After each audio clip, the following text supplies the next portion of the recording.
She sounded like a Gen X parent, a black Gen X parent.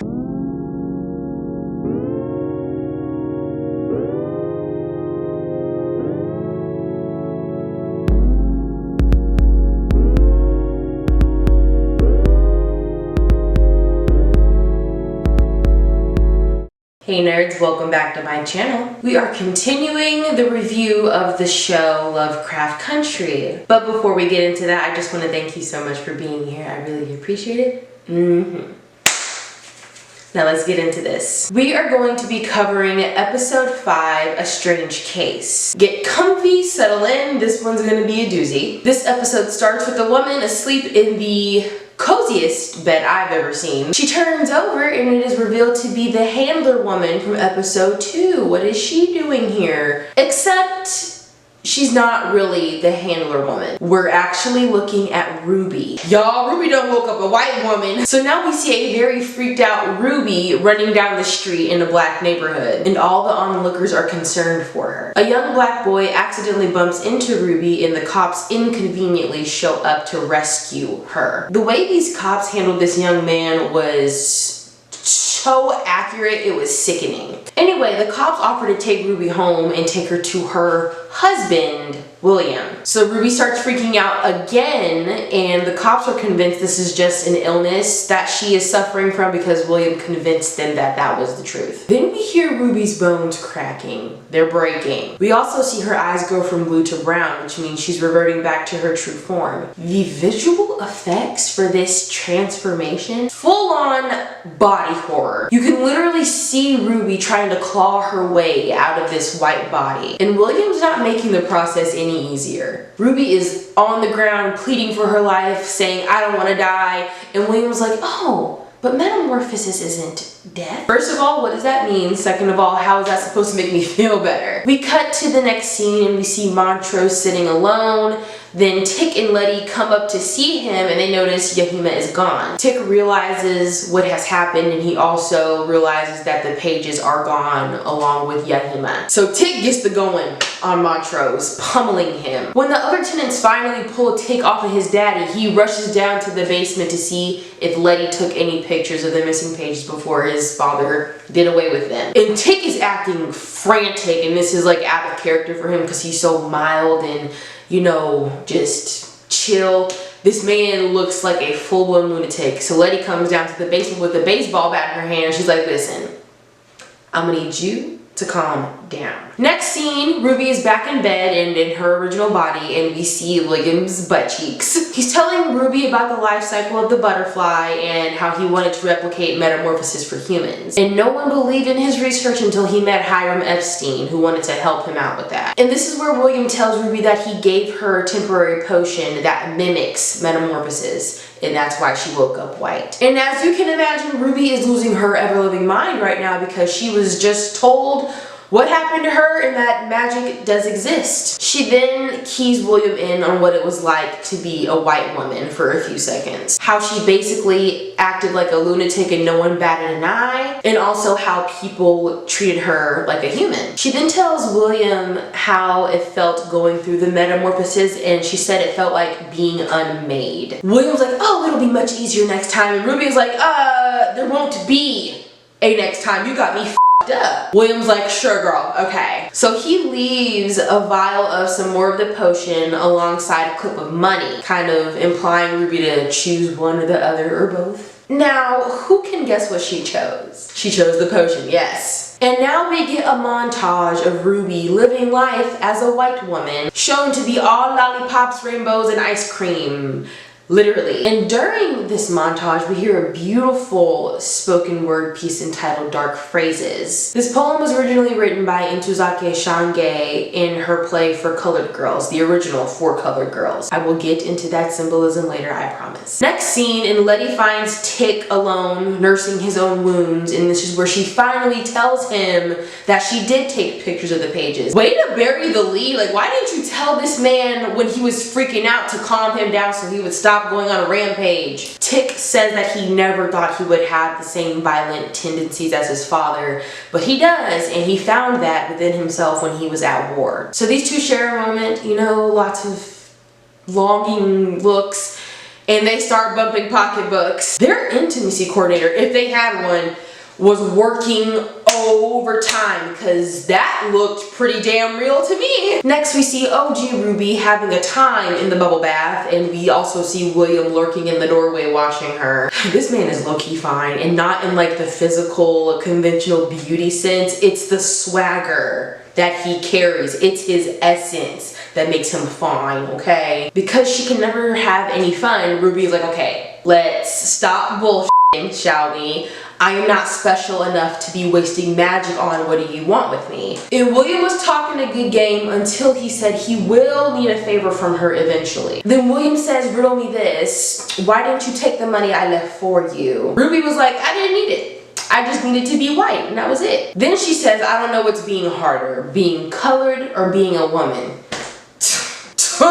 She ain't lying now, Miss Thing. So Ruby sips on that potion again, and she goes back to Marshallfield to apply for that job under her new alias, Hillary Davenport. That's her name when she's in a white body. So the manager is interviewing her in his office, and he's like, how do you feel about coloreds? I know this is in the 1950s, but they really didn't have no kook back then, like none. Ruby/Hillary says she doesn't have a problem with the colors, and the manager hires her as assistant manager right on site. And the timing couldn't be worse because the potion is starting to wear off. This lady is running down the hallway about to bust out of her skin suit, and she finally makes it to the elevator so she can shapeshift. Nasty as hell, I'm gonna just say that. Next scene, and we see Montrose stopping by to see Sammy. Y'all remember Sammy? He's the bar owner. Sammy, yes. And he is only there for one reason. Baby, they get to undoing them britches with the quickness. I have a little bit of a meh feeling when it comes to the song choice for this scene. The song that is playing, that is scored for this scene, is Bad Religion by Frank Ocean. I will get into that later. I will explain later. Let's move on though. Next scene, and we see Rubillery. Yes, that is my name for her now. We see Rubillery, and it's her first day on the job. Rubillery runs into the black girl that we saw from the last episode who's working in the same store, and she's kind of getting on to her just a little bit. She's kind of like, you know, busting her chops. This girl's name is Tamara, and she recalls that Tamara said she applied for funsies, and Tamara's like, did I tell you that? Rubillery, come on now, you slipping up. It is crystal clear that Rubillery has some resentment toward Tamara. Even more so when she finds out that Tamara only has a 7th grade education and she got the job over Ruby, who is way more qualified. We then see Rubillery in the back of the store with some white employees, and they're playing around in the merch. Rubillery asks the other ladies if their manager Paul has ever like hit on them before, and they think that it's funny. So Rubillery decides to have a little fun, and she tries on some shoes and she's dancing around, and all the women are like, oh my gosh, wow, we're doing a dance like that. They think it is the greatest thing since sliced bread because this other white woman has something very rare to them. Rhythm. And then the co-workers get to talking again, and they're saying how they don't want any more black people to come work in the store, saying that they're unqualified and just being straight up racist. And of course this bothers Rubillery because in this white woman there is a black woman hiding behind the skin. And in the same breath, within them being racist, they're wanting Tamara to go take them to the south side to go clubbing. First of all, you call me unqualified, right? Hard R, unqualified, but you want me to take you back to my side of town so you can dance. Rubillery tries to shut it down, but you know, to no avail. So shift is over, and William is waiting outside for Rubillery like a good husband. They put on a front, they flirting a little bit or whatever, and he leans in to kiss her, and he's like, oh, you don't want me to kiss you as Hillary. And then the other shoe drops. William needs that favor. He tells Rubillery that she needs to go to this party and meet someone named Miss Braithwaite, aka Christina. Then this man go, hey, I have a gift for you in the backseat, open it up. This man done bought her a damn work uniform to serve at the party. That is like another level of up, because you're playing in my face. Y'all know Boo Boo the Fool? That's Ruby right now. So Ruby meets Christina at the party, like, you know, they in the back in the kitchen talking and stuff, sneaking around, and Christina wants Ruby to hide something for her in the captain's office. They're at Captain Lancaster's lodge right now. They're having a little Sons of Adam party. Just when Ruby's about to say absolutely not, Christina's like, listen, this lodge, it is rightfully William's. This is supposed to be his lodge, okay? Captain Lancaster tried to kill him and take his spot. But of course he didn't succeed because, you know, you've seen William, he's alive. And it's because I saved him. And Christina's like, girl, if you care for him at all, do this for us, do this for him. Just gaslighting and manipulating. We see Letty and Tick again, and they are developing the pictures of the lost pages. Tick is dreaming, and he's back in the lodge where it's burning and crumbling down. Only difference is he's got some new clothes on, and then he gets burned to a crisp while Hannah watches him. When he wakes up, we see him trying to decode the language of Adam using his crest ring and different clues from the photos. Tick fesses up and tells Letty that, so my dad actually killed Yahima. Just wanted to let you know that. At least he was honest with her. And this is the straw that breaks the camel's back because Letty goes straight into religious psychosis. This is the devil's work. It's corrupting all of us. She sounded like a Gen X parent, a black Gen X parent. And Tick is trying to tell her, listen, this is not inherently evil. It can be used for good, and we are going to use it for good. We see Ruby again, and she is headed to the captain's office so she can hide the stone that Christina gave her. Ruby hears noises coming from the closet, so she opens the door to find a man bound, gagging and throwing up blood and all that stuff. The captain and some other cops bust in, and this is forcing Ruby to hide in the closet with the man. And we overhear that Cap hasn't fully been accepted into the lodge yet, and he needs the lost pages of the Book of Names to ensure his membership. He also plans to make Christina bring him that orrery. I want to point this out. So while he's talking, Captain, he's taking off his shirt, right? And I still haven't figured this out, and this show has been out for 6 years almost. Why does Captain Lancaster have a black man's torso? Now, I assume it has something to do with the dark magic that they've been doing and racism, of course, but like, what was like the full main purpose of him having a black man's torso? Isn't it enough that y'all stole us, sold us, and ate us? Y'all want to wear us too now? So Ruby overhears and sees all of this, and she reaches her breaking point the next day with Tamara at work. She's telling Tamara that white folks got some crazy shit going on, and that she needs to be exponentially better than them so she can be a credit to her race. So Paul, the manager, sees this outburst, and Rubilary covers it up by saying, oh, Tam just said she was gonna take us out for a night on the south side. Isn't that right, Tam? Girl. She did not say that. You're lying. Cut to the next scene, and we are in a den of drag queens, mama. Turns out Sammy is a regular drag diva, and Montrose is here to support his man. I see one of my faves, Miss Monet Exchange. And then we also see Miss Shangela Laquifa, the postmodern pimp. So Tam is out with Rubilary and the other white co-workers and Paul, and they're on the south side at the bar, just being culture vultures and shit. The potion is starting to wear off, so Rubilary sneaks out the back and she drops the vial onto the ground. And as soon as she drops that vial, she starts shedding her skin. It's literally peeling off her body. I don't know if I can show it here, but if you have HBO Max or you have a friend that has HBO Max, just go look at it, okay? And by the way, like I mentioned before, you know, it's bones cracking and rearranging, and this transformation is painful. My whole thing is, does no one hear this disembodied grunting and groaning in the alleyway? As Ruby is sneaking off, she sees Paul trying to SA Tamara. Tam bites that man and runs off, and then he calls her a bitch. Next scene, and we see the drag show that Sammy and Montrose went to. Let me calm down. I love the song for this scene. Lonely World by Moses Sumney. Oh, that is a beautiful composition of music. Like the essence, like the sound of the song, I'm not talking about the lyrics or the meaning, the sound of the song kind of envelops Sammy and Montrose's relationship. I will get to the lyrics and the meaning of the song at a later time. I feel like a beautiful melanated fae when I hear this song. I feel in my element, okay? And it's here at the drag show where we see Montrose finally let his guard down and be free. Which is great because we all know he has internalized homophobia. He just gets to let go and be safe, you know, safely be in his truth. Back to Ruby, she is bloody and disheveled waiting for William on the couch when Christina waltzes in and she's like, why are you here? And she immediately asks Christina, what's in the basement? Because it's always locked, what's in it? Christina deflects and she's like, listen, I've been where you are. She pulls that same that she pulled with Tick. And Ruby cuts that short real quick because what are you talking about? You and me, we ain't the same, boo. We ain't the same. Christina's like, okay, that's true, but I want you to know this. William's potion was not an invitation for you to be white. It was an invitation for you to be free. And I'm just like...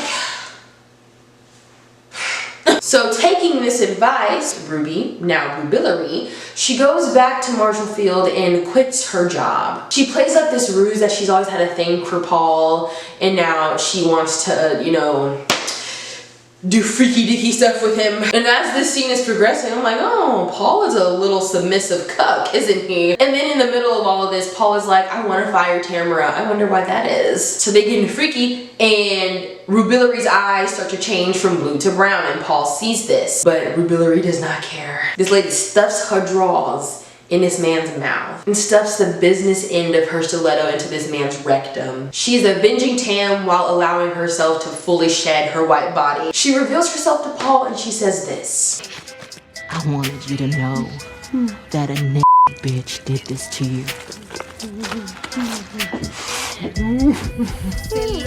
At this point in the series, that's my favorite thing Ruby has done.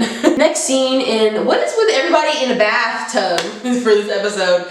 Letty is in the bathtub and her and Tick are talking and she's telling him how her faith has been shaken, especially recently, and she just wants to find the good things again. And Tick takes some credit for some of the bad things that have happened recently because of him. And then he tells her about this girl that he was seeing in Korea while he was stationed over there named Gia. And he admits to Letty that, you know, he doesn't know if he actually loved her because he never had a good example of love growing up. And Letty shares that same sentiment because she grew up thinking love wasn't special. And then Tick reassures her what they have is special, because it is. It is. You don't get this every day. Next scene, we see Ruby posted up waiting on William to walk through the door, then he does. Then she pressing. Where's the basement? She keep pressing. Where's the basement? And why does Christina just walk up in here whatever she wants? She keeps pressing until this man was literally on his hands and knees, like retching and, you know, twisting in pain. Kind of similar how Ruby does when she's coming out of her white body. Plot twist! William sheds his skin suit.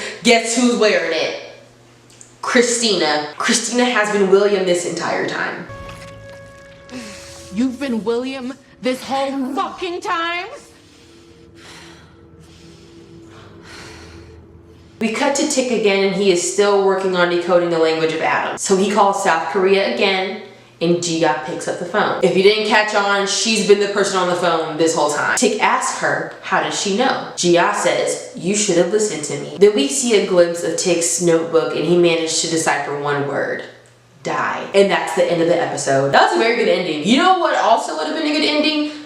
Leaving it on the cliffhanger of Christina revealing to be William, but you know, still good, still good. All right, now that we have went through the entire plot of this episode, it's time for my thoughts and commentary. Let's go ahead and continue the commentary of the self-hating black woman coming from Ruby. I'll just say this.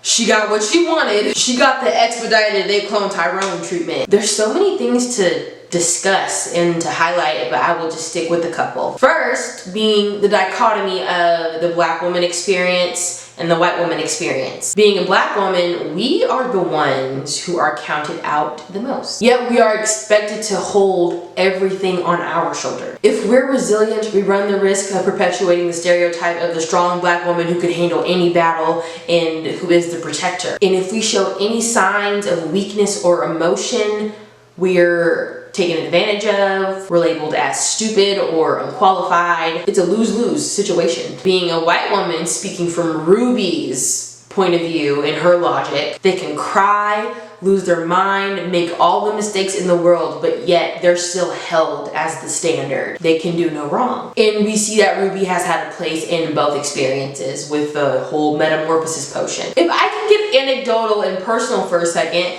black women, if you're watching, come to the front please. When you were a little girl, did you ever wish you were white? Did you ever wonder why your hair didn't do what the white girl's hair did, or why they could do certain things that you couldn't? There was one time in my life where I had that experience. I had mostly white friends, and there were just some things that I could not do or achieve as a little black girl. So I wouldn't say it was self-hatred, because I didn't even know what that was. I didn't know what that meant. I was a child.